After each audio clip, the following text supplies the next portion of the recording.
What's up, guys? We're here with Thursday night NFL football action for Week 12. We'll take a deep dive on the Bills versus Texans. I'll give out my favorite bets against the spread and over-under, and we're going to look at a bunch of NFL player props. Also, we're going to cover the full NBA slate and a bunch of player props on those games as well, so buckle up. We have a great video for you today. Slam that like button and subscribe to the channel to make sure you keep seeing these videos every single day, and let us know what you're thinking in the comments. I personally read and answer every comment I get. Check the pinned comment throughout the day to see our favorite picks, and you should definitely check back a couple of times throughout the day to see if there are any changes with injury news coming out and player availability being confirmed. Yesterday, guys, still have a decent amount cooking out there, a pretty deep NBA slate, and we've got some winners already in the early goings. Got off to a good start there with the Rockets at plus 1.5. That maybe should have been our lock of the day. They took care of business there against Cleveland pretty comfortably, a 114-104 win behind a big game there for Sengun, and nice nights off the bench from both Reed Shepherd and Aaron Holiday. So a solid win there for the Rockets. We also cashed Andre Drummond to get a double-double in his game. He barely got there, but a win is a win as Drummond comes up with 10 points and 12 boards and a 121-112 loss there for the 76ers. Unfortunately, we bricked out on the Timberwolves at minus 115. Minnesota messed around late and ended up only winning by 11 after having the game well in hand early in the night. I think we need to start looking at some first half plays on these big favorites that we like. We still get the Knicks live at minus 4.5, beat a lot of line movement in that game, so there's some benefit to watching these videos as early as you can. That one's still going on. We'll see if we can, still get the win despite being on the right side of that line movement.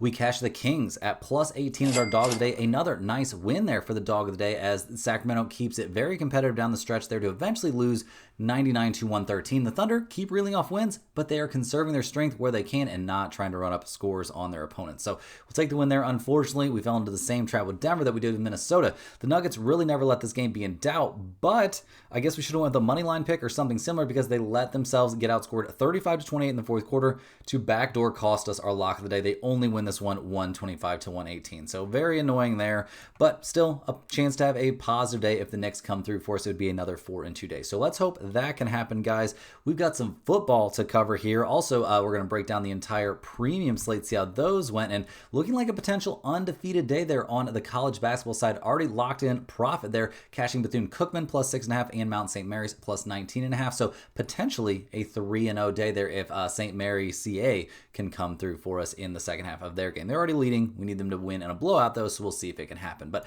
let's go ahead and dive in. We've got a Thursday night football game to break down and a few NBA games as well. So let's get after it. First up, we're looking at the Buffalo Bills as they go on the road to take on the Houston Texans here on Thursday night football. The Bills come into this game 7-3 on the season, fresh off a pretty wild 44-32 win there over the Buccaneers. The Bills were playing at home, and there was a little bit of cold weather rolling in, so it was a pretty typical Buffalo Bills game. It wasn't necessarily easy, though. Josh Allen having to go Superman mode to get them the win here. He accounted for 6 total touchdowns, 3 through the air, 3 on the ground. He did get picked off twice, passed for 317 yards without being sacked, so very solid stuff there. James Cook was not amazing in the running game, but he was okay. 16 carries, 48 yards, nothing too special, but Josh Allen was really the motor behind the success of this offense, and we'll see if he can continue to do that. I mean, the dude just keeps doing it year after year, never gets hurt somehow, so more power to him. He's a big guy. Maybe that helps out a lot there. I would say it definitely does. Defensively, Buffalo seems very gettable still. They gave up 32 points against Tampa Bay, gave up a rushing touchdown to Baker as well as a passing touchdown, only gave up 173 yards to the air and did come up with an interception, so very good work there. The running defense, though, looks very, very questionable there for the Bills. We saw them give up 106 yards to Sean Tucker. They gave up 51 yards to Rashad White and a total of 3 rushing touchdowns and 202 yards on the ground. So the run defense for Buffalo is going to have to improve. Also, it's going to be a bigger deal once they get closer, as they get closer and closer to the playoffs. Now, will it matter here against the Texans? We'll see, but it's definitely something to keep an eye on. The Bills' injury report coming into this game looks okay. Dalton Kincaid, we'll see if he, has his self straightened out, if he's going to play. Oh, no, he's officially ruled out there with that hamstring issue, so he will not play in this game. Other than that, they should be healthy and ready to go there on offense. That is a big step in the right direction for this team. Defensively, they are healthy. How big of a difference does that make? I mean, it's a little bit hard to say. They are missing a lot of guys for the season, so that hasn't helped. And overall, this defense has just been pretty freaking bad, guys. That's what I worry is going to hold this team back in the playoffs. They are 14th in the league, giving up 22.9 points per game. But when you look at what they've done against even decent teams, it hasn't been great. So we'll see what they can do here against the Houston Texans, one of the worst offenses out there right now. So we'll see what they can do. The Texans, they come into this game 5-5 on the season. They will be playing this one home, so that's helpful. They're fresh off a 16-13 win at the Tennessee Titans. After beating the Jaguars by a touchdown, they beat the Titans by a field goal. I have a hard time getting super optimistic about a team that's doing those kind of things. Now, this squad has a very good defense, giving up only 13 points last week. That's great, but I don't know how excited we're supposed to get about Davis Mills under center. 1 touchdown, 274 yards passing. Okay. He was also sacked 4 times. And keep in mind, he put up those numbers against the Tennessee Titans, one of the worst teams. Actually, probably the worst team in the NFL at this point. I think that's relatively safe to say. Woody Marks and Nick Chubb didn't do anything special running the ball, combining for 61 yards on 21 carries. Yikes. Just not a lot of positives there on the offensive side. I mean, Nico Collins looking like a monster. He caught 9 out of his 10 targets for 92 yards and a touchdown, so that's nice, but they did all this against the Titans, so let's not overreact. And defensively, they looked good, giving up only 13 points against any NFL teams. Not a bad day. Gave up only 194 yards passing to Cam Ward. Held him in check in terms of running the ball. I guess kind of. They did give up 33 yards on 3 carries to him, but slowed down Pollard and Spears, so didn't give up too much to the run. Generated 1 turnover, so not a massive turnover game, but Houston continues to be a very, very dangerous team, especially defensively. They're first in the NFL, giving up only 16.3 points per game. That's great, but it's very problematic when you're only scoring 22 per game. And you've played the Titans twice. I mean, you had a crazy game against the Ravens, like third stringers back a few weeks ago. Like, I don't know. I don't have that many great things to say about the Texans. Looking at the injury report for them for this game, it's not looking amazing necessarily. Definitely quite a few. The main culprit here, the main issue here is CJ Stroud. He's going to be out for this game, not having your starting quarterback, not looking great. And like Davis Mills has looked amazing. We're also not going to see Jamal Hill. He's officially out there with that hamstring issue, so that's not great. And yeah, we're also going to be missing their safety in this game. So a lot of injury problems here cropping up for the Texans. Maybe not a lot, but a few. And looking at the numbers here, guys, the Texans are getting 6 points at home. We've got a total of 43.5. Weather really going to be pretty rainy, but they're in a dome, so it doesn't matter at all. Weather, not a consideration in this game. In terms of some trends here, Buffalo, they're 5-5 against the spread. They're 5-5 to the over/under. Houston, 4-6 against the spread this season. They are 6-3-1 to the under. Guys, in terms of against the spread play, we did like it slightly better at -5.5, but I will still take the Buffalo Bills here at -6. We definitely like them here to get the win and cover. Josh Allen playing great right now, flying high, coming off a monster performance there against Tampa Bay, and with no CJ Stroud, looks like a brutal spot for Houston. Even if the Texans defense does look good, how many points can they expect? Can they really keep up in a shootout here with Josh Allen? That feels like an awfully big ask to me. Now, in terms of the total, I'm going to be leaning towards the over in this one for sure. The Bills defense is banged up a bit. I fully expect them to give up some points. I also think we'll see Josh Allen find a way to light up the scoreboard here, even against a good defense. So getting over 43.5 seems extremely reasonable. Both of those plays, I think, have some decent value in this game. We've also got several player props that I like for this one. And first up, I'll run it back on Nico Collins. I'll take him over 76.5 receiving yards in this one at -110. Nico has been absolutely cooking lately, even without CJ Stroud under center. And while the value of this bet obviously goes way up if the Texans have their starting quarterback, which we know that they will not, we like Nico Collins here against a terrible Bills defense. He had 136 and 92 yards respectively in his last 2 games, and it's just getting he's getting all the targets you could possibly want. He's going against a bad defense here, so this play definitely has a very reasonable chance to make the pinned comment. I'll also take Woody Marks here, under 15.5 rushing attempts at -116. He had 18 rushes last week in their win over the Titans, but here against the Bills, we are going to see Houston down pretty big, I think, and that leads to way less carries here for the Texans backs in general, so I will lean a bit towards his under on rushing attempts. I will also take Dalton Schultz here over 37.5 receiving yards at -114. He's been over this number in 3 straight weeks and 4 of the last 5, and in a spot where Davis Mills is going to be under center, and with Houston having to throw it to keep this game close, I think he gets plenty of action and gets over this number here pretty comfortably. I'll also take Josh Allen here to score a touchdown at -125, and not a passing touchdown, guys, to score a touchdown himself. He ran for a touchdown in 3 of the last 5 games, and against a weak opponent like this, I do think he'll probably find the end zone in a primetime game. He might have to do it a little bit himself here against a good defense, so I like Josh Allen to get into the end zone, and I don't hate Josh Allen here to get into the end zone twice at +425, so a massive, massive price. He's actually had 2 or more touchdowns in 3 of his last 5 games, as well as getting to over 4-1 here. It feels very, very nice, and I think we need to throw something on this, especially in a primetime game where he's going to be looking to get himself a little bit maybe back into that MVP conversation. On the Houston Texans side, I'll take Davis Mills over 212.5 passing yards at -115. I think this is an excellent play against a bad defense. He's been over this number in each of the last 2 games, and here going against a bad Bills defense, he's going to comfortably get over this number whether it looks good or not, Buffalo just isn't a great defense. So I think Davis Mills comfortably solid in this spot. Hey guys, hopping here with a quick shout out to the sponsor of today and every day's video, and that is StumpTheSpread.com. Click the link in the description to go over there and see the top confidence picks from our entire team of experienced cappers. Right now, our premium members are getting daily NBA, NHL, UFC, NFL, and college basketball picks. Looks like we're going to be coming off a very hot night there on the college basketball side, a potential 3-0 night. Already locked in a winning night, cashing two very solid plays there, 3/4 of a unit and a full unit play there on Bethune-Cookman. So looking very, very good. You definitely want to get over to StumpTheSpread.com and check out all that premium stuff. A crazy amount of work goes into those picks every single day, so you definitely don't want to miss out on those, especially at this time of the year, guys. There's so many sports going on. It's very hard to keep track of it all yourself. No way I could do it. It's great that we have a team over there at StumpTheSpread.com. Every single one of them has over a decade's worth of experience covering their given sport, so tons and tons of experience, tons and tons of research and analytics being used. Definitely want to get in on that. It's a fantastic resource for any serious sports bettor.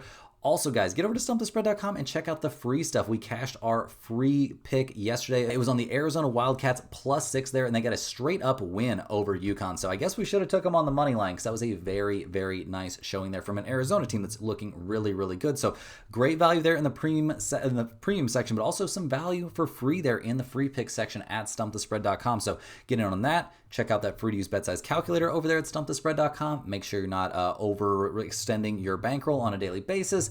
Also, guys, you got to get over there and get on that free email list. It's a fantastic resource every single day. We get at least one free pick, oftentimes 2 or 3 free picks in the one email. Don't worry, you only get one email. We're not going to spam you with a bunch of different emails, but you get at least one free pick, oftentimes 2 or 3. Information on niche sports betting like golf, NASCAR, tennis, all kinds of crazy stuff like that. Parlays are included in those emails. Big write-ups on NFL Sunday every single week. Tons of NFL touchdown props. You can see the ones we cashed last week. They're up on the screen right now, I believe. I can't remember which side they go on, but regardless, it's a great, great value. Also cashed our free pick last week on the Jaguars +3 over there. On Sunday, that one went out in the email, so you certainly want to get on that free email list. It's very easy to do as well. You just click the link down in the description or type StumpTheSpread.com into your browser of choice. You click that little green login button at the top right-hand corner. That'll prompt you to set up a free account. All they're going to ask you for is your name and your email address. That is it. And you get one email straight to your inbox every single day with all that great information. So definitely get in on that. In terms of our premium results here for Wednesday, it's looking pretty good here in the early goings.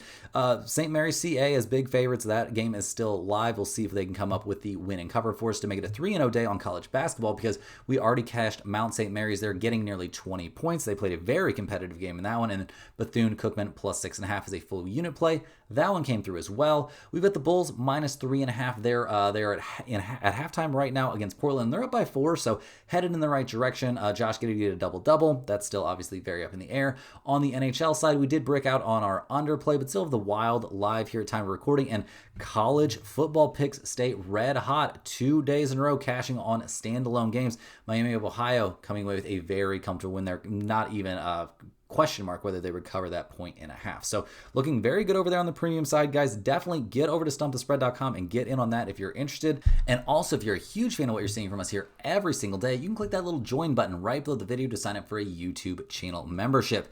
YouTube channel members get early access to all of our videos, get their name up on screen in every single video, but maybe most importantly, get access to our members only giveaways. We give away a Stump the Spread hoodie every single week here to one random channel member. Our next giveaway will be on Monday, and we put the name of every single YouTube channel member on a big wheel. We spin that wheel, and whoever it lands on gets a Stump the Spread hoodie mailed straight to their address of choice. Love doing those giveaways. We're at like 108, 109 channel members. If we can get up to 125, we will up that to 2 giveaways a week. So definitely get in on that if you guys are interested, but we got to dive back in. We've got the full NBA slate to cover here on Thursday. It's only 4 games, but we've got some pretty decent value, I think, showing on this slate. So let's go ahead and dive in and take a closer look. First up, we're going to be looking at the Los Angeles Clippers here as they go on the road to take on the Orlando Magic. The Clippers are pretty much having a nightmare season at this point. They're 4-10 on the year. They're fresh off a 2-point loss there in Philadelphia after a 3-point loss at Boston.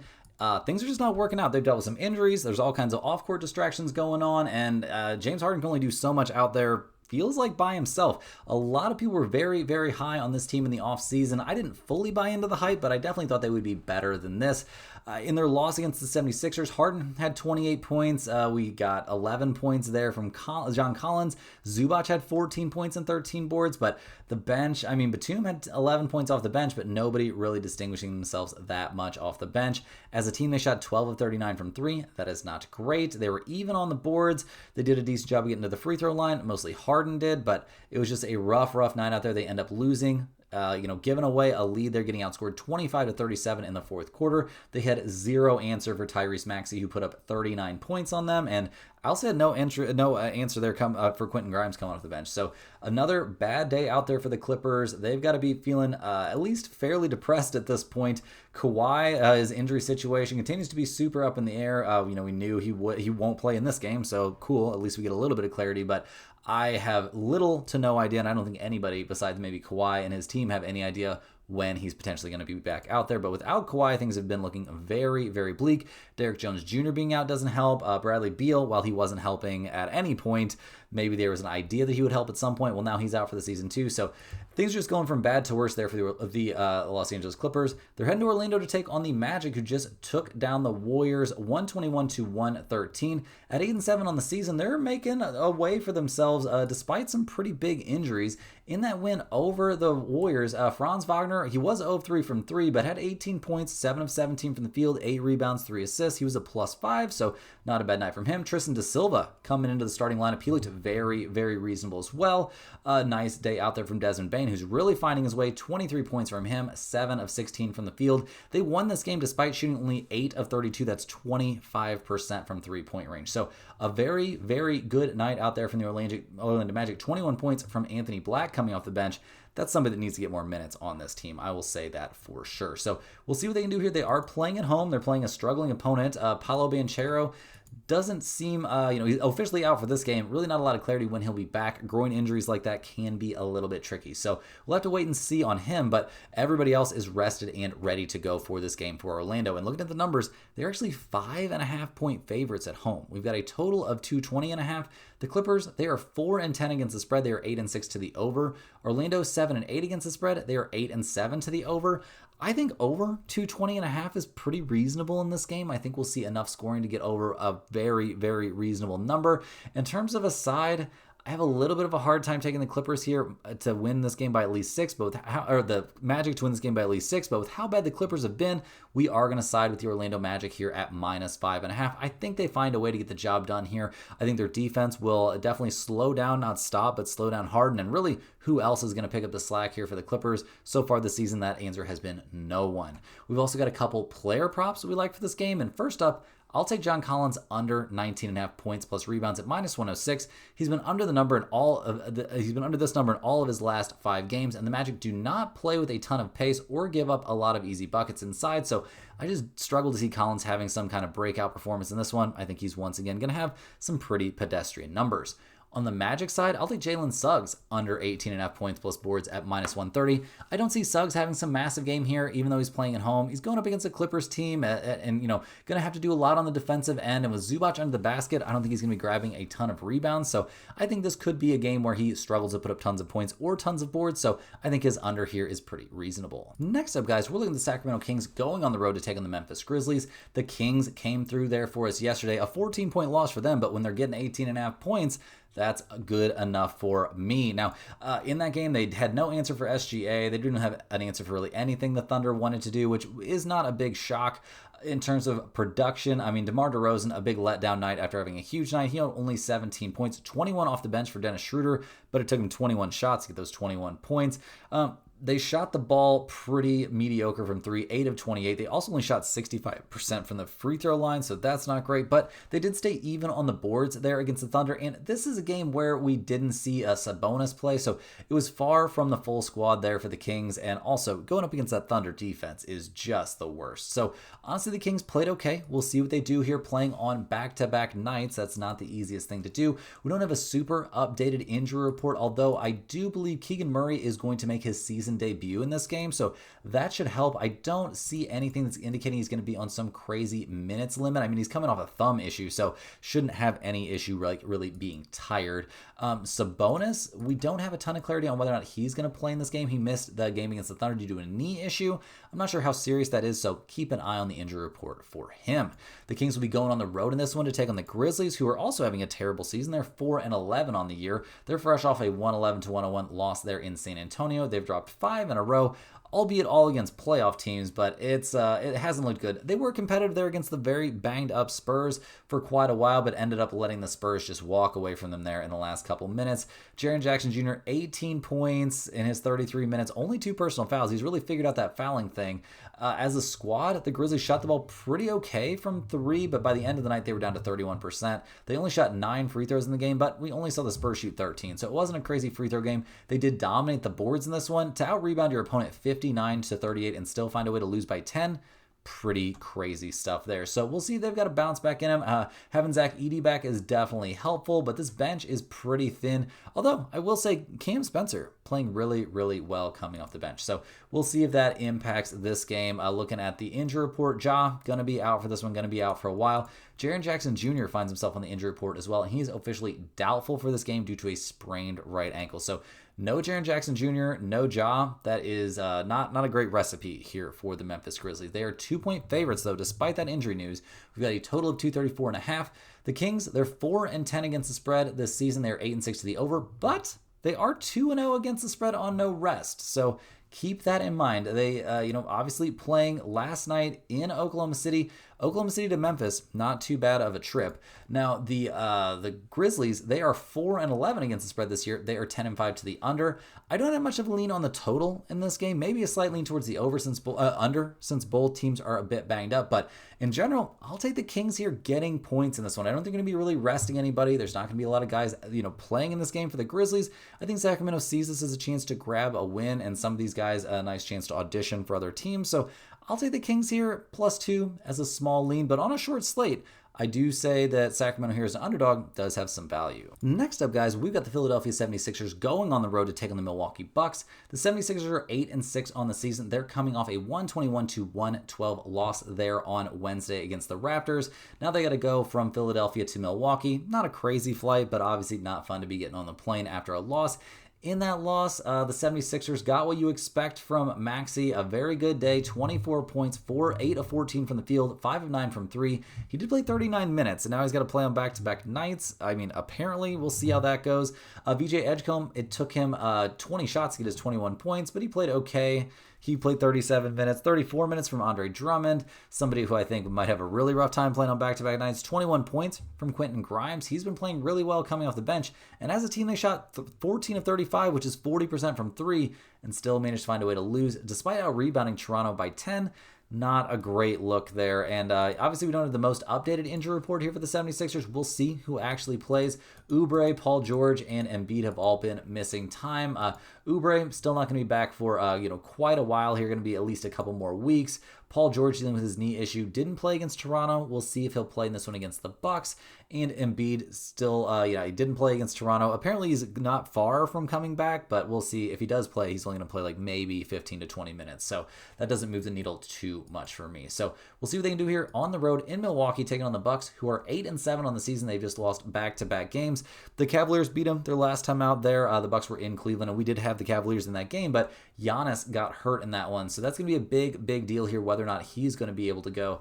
Giannis missing any significant time here for the Bucks is real freaking bad, guys. I mean, you need people like Kuzma and Miles Turner, and I guess Ryan Rollins, who has looked really, really good, to step up in his absence. Now, Rollins did have 24 points in 29 minutes and was 5 of 10 from 3 in that loss to the Cavaliers. He played really well. Gary Trent actually played okay coming off the bench. He's been a big disappointment this season, though. Bobby Portis has also struggled to find his stride this year, so we'll see if the Bucks can bounce back a little bit more here. But really, the major consideration is when is Giannis going to be back, and it looks like it's not going to be anytime soon. It's officially a low-grade left groin strain. He's going to miss 1 to 2 weeks, and with it being Giannis, I would assume it's going to be closer to 2 weeks. You don't want to be rushing somebody that's in Giannis shape back. You don't want something to go catastrophically wrong for him. So we'll see what goes on with that, but things not looking great right now for the Bucks without Giannis. So looking at the numbers, Milwaukee, they're getting a point and a half. We've got a total of 229.5 in this game. The 76ers, they're 9-4 against the spread this year. They're 7-6 to the over, and they are 2-1 against the spread this season on no rest. Milwaukee's 7-8 against the spread, 8-7 to the over. This game, I'm probably not going to get too involved with. I do like the 76ers a little bit at -1.5, but until we get more clarity on the injury report, I just can't get too involved in this game, and I really don't trust the Milwaukee Bucks here without Giannis. Last but not least here, guys, we're looking at the Atlanta Hawks going on the road to take on the San Antonio Spurs. The Hawks come into this game 9-6 on the season, fresh off a 120-112 loss there against the Pistons, who are just looking like the best team in the Eastern Conference, no problem. In that loss, the Hawks have to be relatively happy with how they played. I don't think they played terrible. Maybe the bench wasn't quite so good, but Okongwu, 21 points and 4 of 7 from 3. Jalen Johnson, 25 points and a very efficient shooting night for him. Nickeil Alexander-Walker, 24 points. It did take him 20 shots, and he was only 1 of 9 from 3, so that wasn't great. Dyson Daniels not doing a ton offensively, although he did have 12 points, 9 rebounds, 6 assists, and 3 steals. He continues to just be a monster there defensively, but all that was not quite enough there for the Hawks. So the bench really came up small. 11 points there, just 21 total points coming off the bench. Not what you want. As a team, they shot 15 of 44 from 3. They didn't do a terrible job on the boards, but also got out-rebounded. And yeah, I don't know, not an amazing night there from the Hawks playing against, I mean, Cade was back, so I guess it's not the B squad there for the Pistons anymore, but yeah, not an amazing night there playing at home for the Atlanta Hawks. So they're in a bit of a bounce-back spot. They've gotten off to a good start to the season despite Trae Young being out. In this game, the question marks for the Hawks are going to be, will Ricochet and Porzingis be available? Now, Porzingis, dealing with that knee issue, is questionable for this game going up against the Spurs, so we'll see. Apparently, there's a very real chance that he could come back for this one, just dealing with knee soreness, so there's a chance that he will play. Ricochet, dealing with that, tough fall. I think there's a pretty good chance this young 20-year-old is able to bounce back from that and play in this game. He's officially questionable, but I'd be a little bit surprised to see him miss this one as they head to San Antonio to take on the Spurs, who have won their last 2 in a row. They're 10-4 on the season, so playing well. Obviously banged up now, missing Wemby at least for this game. Now, the Grizzlies, not much of an opponent there. The Spurs do pull away late and win by 10. Fox played well, 10 of 20 from the field. He's really got to step into that, major scoring role. Had 26 points, but Harrison Barnes, a vintage Harrison Barnes night, 4 of 8 from 3, 9 of 14 from the field, 23 points in his 32 minutes. He played really, really well. And the bench came up pretty big. Keldon Johnson, 18 points off the bench. He played great despite only going 1 of 5 from 3. As a team, they shot 16 of 42 from 3. Not bad. Sohan, not an amazing night in his 22 minutes, but he was okay. Kelly Olynyk giving him some decent production as well, coming off the bench. We're liking a lot of what we're still seeing from the Spurs. They've got a lot of depth, and that is paying off at the moment, especially with, Castle and Wembanyama missing time. And it looks like they're going to be missing this one as well. Now, Wembanyama, we already know. He's going to be out for a bit. Going to be multiple weeks. They are going to take their absolute time with him. There's no way they're bringing him back any sort of quick timing. Castle dealing with that left hip flexor strain. He's also going to be out for a couple weeks, so they will be needing to get used to, playing without these two guys. We'll see how that goes. They've got depth. Champagnie, Keldon Johnson, Sohan, Luke Cornett coming off the bench is a big deal. Olynyk can soak up some minutes and played really, really well. So I still like the Spurs here with their depth. So looking at the numbers, guys, San Antonio, they're still favorites in this one. They're 1.5-point favorites at home. We've got a total of 229.5. Atlanta's 8-7 against the spread. They're also 8-7 to the over. The Spurs 6-2 against the spread, and they're a 500 over-under team as well. This is a bit of a tough spot on the side in this game. I wish I knew for sure if Ricochet was playing and Porzingis was playing. That would help. But I think as of right now, it's a tiny, tiny lean towards the Spurs until we get more information there on the injury report. But we've got some very solid player props to look at here. I'll take Devin Vassell under 20.5 points plus boards at -112 in this one. The Spurs are in a weird situation here, pretty banged up with no Wemby to lean on, but going against a tough Hawks team that plays some defense and has some size, I don't think Vassell will be particularly productive in this one, so I like his under on points and boards, and I'll also take the under on De'Aaron Fox's points plus rebounds at -120. Being guarded by Dyson Daniels is no joke, and I think we'll see Fox really struggle out there to make it happen. He's going to want to step up here in the absence of Wemby, but even at home, I don't think that that's going to happen here against a defense that, is very, very good and an individual defender that can give him fits. Guys, that's all the games we have here for today. Hit that like button for good luck on all of your bets. Subscribe to the channel if you're new around here, and let me know in the comments any questions you have on today's slate. I'm more than happy to get back to you. Thanks for watching. Make sure you're getting over to stumpthespread.com and checking out everything we offer over there. The free picks have been very, very solid recently, especially on the college basketball side. All kinds of great information. Definitely want to check out those premium picks as well. Get on that email newsletter list. That's a very, very solid resource. Definitely check out everything over there, and we'll see you guys back here tomorrow. Same time, same place for more sports betting action.